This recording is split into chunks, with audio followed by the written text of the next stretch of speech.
The news of Fort Sumter being surrendered would have had to have been carried by messenger on horseback.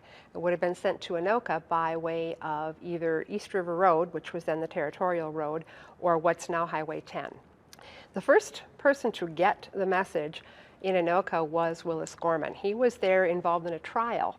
So he asked for a recess. He stood up, read the telegram, and asked who would be the first man to volunteer to be the first of Ramsey's 1,000 men promised to Lincoln. The first man to put his hand up was a 28-year-old miller, flour mill worker, named Aaron Greenwald. Aaron was an early settler in what was the town of Anoka at the time, and he was married. He married a young Irish immigrant from St. Paul named Anna, and by the time of the Civil War breaking out, they had two little boys, William and Louis. Josiah King was a member of the St. Paul militia unit, and he was the one who, according to legend, was the first to sign up when the call came to them. They had a militia meeting that evening, and when he was the first one to sign up. Legend says he had to jump over several chairs to do so, but he had his name on the list first and was credited with being the first of the St. Paul militia to enlist for the Civil War. The reason Minnesota troops were first and was so critical was because the call got here the day before it was made public.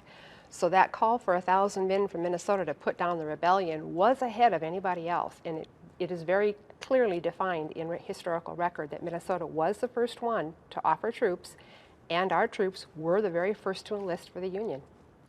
Josiah King survived the war, came back to St. Paul, and lived the rest of his life in St. Paul.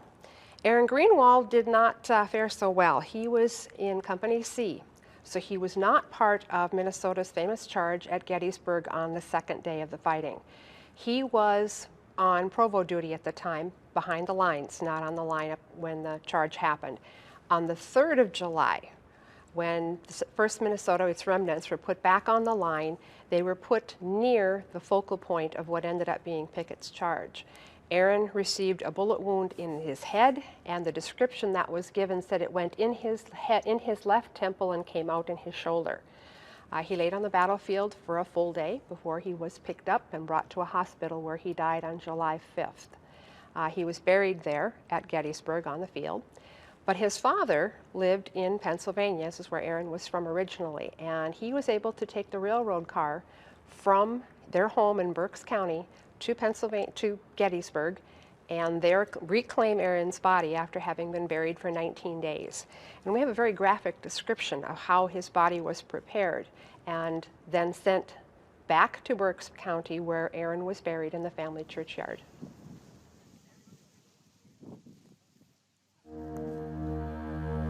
In your hands, my dissatisfied fellow countrymen, and not in mine, is the momentous issue of civil war. You can have no conflict without being yourselves the aggressors.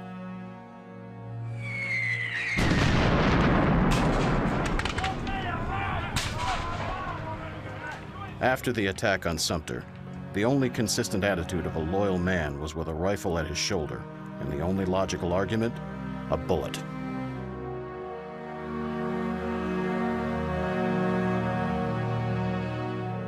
Just weeks after President Lincoln's first inaugural address, in which he tried to reassure the North and reach out to the southern states who had seceded following his election, Fort Sumter, a federal fort in the seceded state of South Carolina, was shelled by the Confederacy and surrendered on April 13, 1861.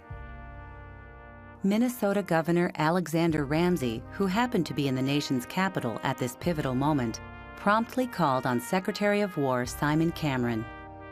Minnesota would have the distinction of being the first state to volunteer troops to the Union Army. He went right away to see Secretary Cameron. I'm here on behalf of the state of Minnesota, and I'm offering troops, tendering 1,000 troops. That's when Cameron told him, well, I'm on my way to see President Lincoln, write it down. As the executive of the state of Minnesota, I hereby tender to the government of the United States, on the part of that state, 1,000 men, to be ready for service so soon as the necessary information can be communicated to the people there. So I think he understood that he had to be in that right place at the right time, capitalizing on the fact He did happen to be out there. I think he really understood what the next few weeks were going to be, and we needed to know what states could be counted on and what troops could already be counted on going to that federal cause. While events were unfolding quickly in the nation's capital, Minnesotans were called together in communities across the young state. The men from Faribault met at the Metropolitan Hotel, all signed up, and then headed to Fort Snelling, and most seemed to be going by wagons. In Stillwater, they met at the Armory. They were hauled in lumber wagons to Fort Snelling. The people in Winona met at the Sanborn Hall, where they had their militia practices. They actually went by boat upriver, because there were no railroads in Minnesota at the start of the Civil War. But they all met at Fort Snelling. They may not have come from the very well-known states like Pennsylvania and New York, but this was going to be their way of showing their patriotism to the Union. Because initially they were called up for just 90 days. The men here who received the word thought, well, this will be somewhat of an adventure. We'll be home in time for the fall harvest. We'll go show these Southerners what's going on. In about 2 weeks, the government figured out that they were going to need more than 90 days. They asked the men to re-enlist for a period of 3 years, or the duration of the war.